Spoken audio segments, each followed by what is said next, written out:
We are the survivors of a crime. We are the victims of a crime. It was a year ago, on this day of January 8th, when our loved ones were targeted with at least 2 missiles. The perpetrator of this mass murder was the Islamic Revolutionary Guard Corps of the Islamic Republic of Iran. The highest ranking officials of that government were involved in this mass murder. We have spoken a lot about this grievous crime over the past year. We have spoken of the airspace that was kept open, of firing the 2 missiles at a civilian passenger aircraft, of the looting of the victims' belongings, of the bulldozers that hastily cleared the crash site within hours, of taking the black boxes as hostages, of whitewashing a dreadful crime, of disrespecting the spilled blood of innocent victims. We are the victims of the crime, and today, after a year, we talk about what remains of us. Today, let's hear about the survivors of this senseless crime. There are mothers among us who take flowers to their children's graves and scatter rose petals, only to end their days with the smell of the roses. The days that end in nightmare of reliving the 3 minutes and 42 seconds between when the first missile struck and when the airplane crashed. There are fathers among us who follow the mirage of their children along the hallways of their homes, tie their children's shoelaces in a dark fantasy world, and still play with them on empty playgrounds in their neighborhoods.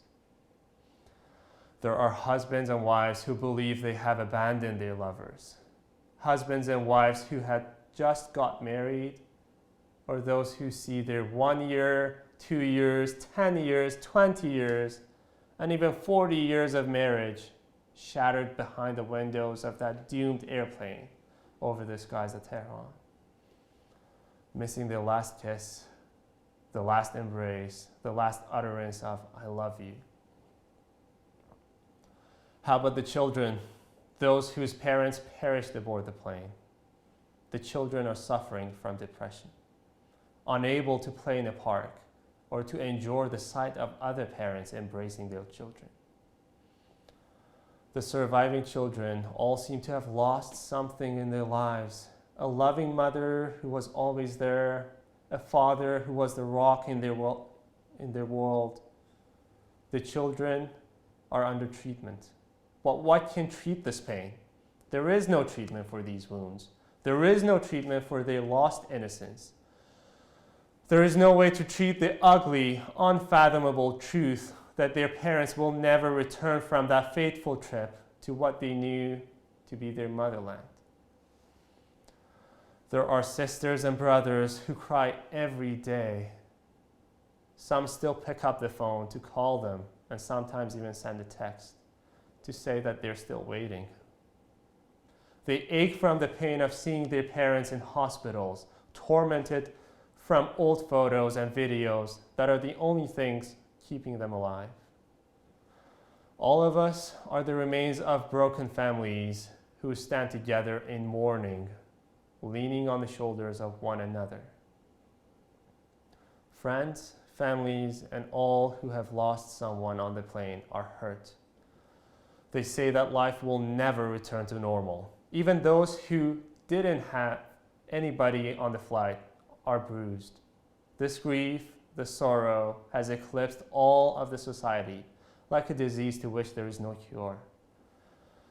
Then there is the anger, the endless anger and rage. Everybody is screaming, "Why did you do it? Why did you fire the second missile at the plane that was already turning back to the airport?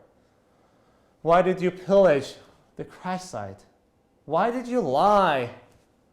Why did you throw the protesters in jail? Why are you still lying? Why do you speak of blood money when nothing is clear?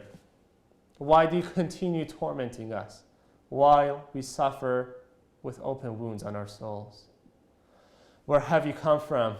To what price have you sold your honor, your souls, your pens? Anger and rage and suffering with no end in sight. The Islamic Republic of Iran is directly responsible for this mass killing of innocent humans, for so much pain and suffering. They are solely responsible for these tragedies, 176 tragedies, every single one of them. The Islamic Republic of Iran is the enemy that profits from so much human suffering. They are the enemy of the people, the enemy of life, the enemy of youth, color, light, joy, weddings, and kindness. They are the enemy of children, the enemy of that unborn child aboard flight PS752. They are the enemy of science, light, and laughter. They are our enemies, enemies of the free world. We, the surviving families of the victims, must know the truth.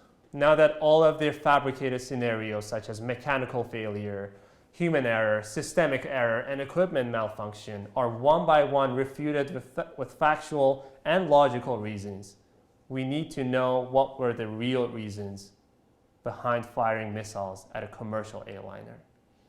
If the reasons for this attack and the names of those who ordered it are not revealed to us, if the criminals are not brought to justice in an impartial international tribunal, they will strike again and again and again. If all means at our disposal are not used to hold accountable a government that is unrivaled in brutality, they will kill again. The investigations into this crime have fallen on the wrong track.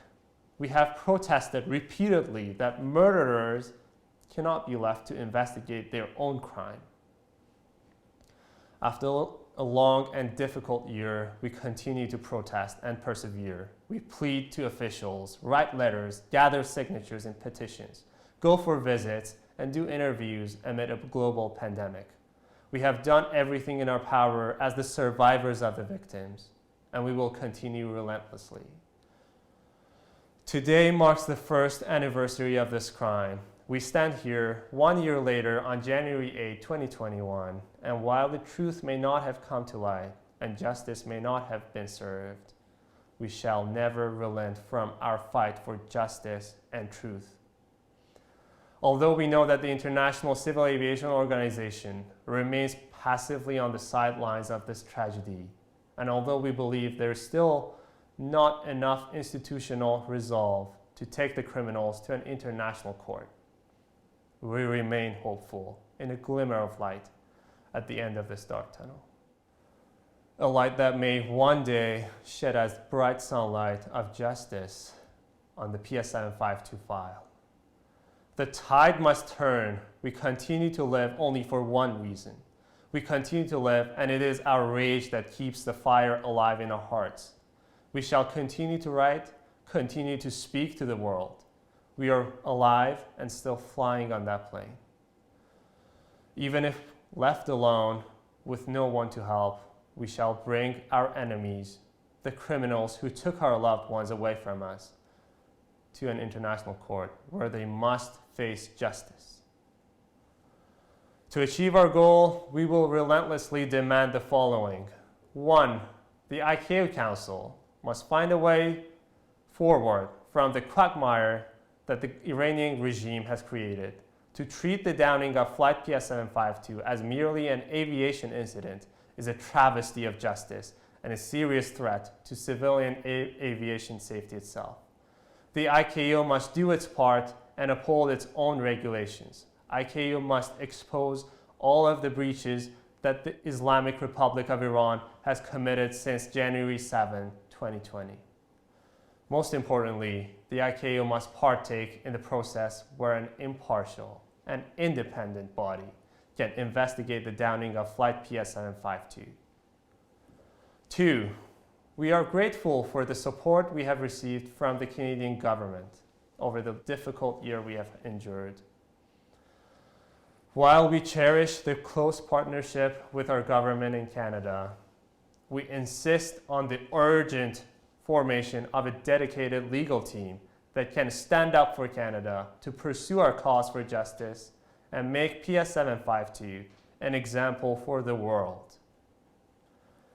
Canada is a principal member of the ICAO Council, and as such, we expect that Canada uses every means at its disposal to mobilize other ICAO members towards upholding the regulations and to hold the Iranian government accountable for all that has transpired over the past year.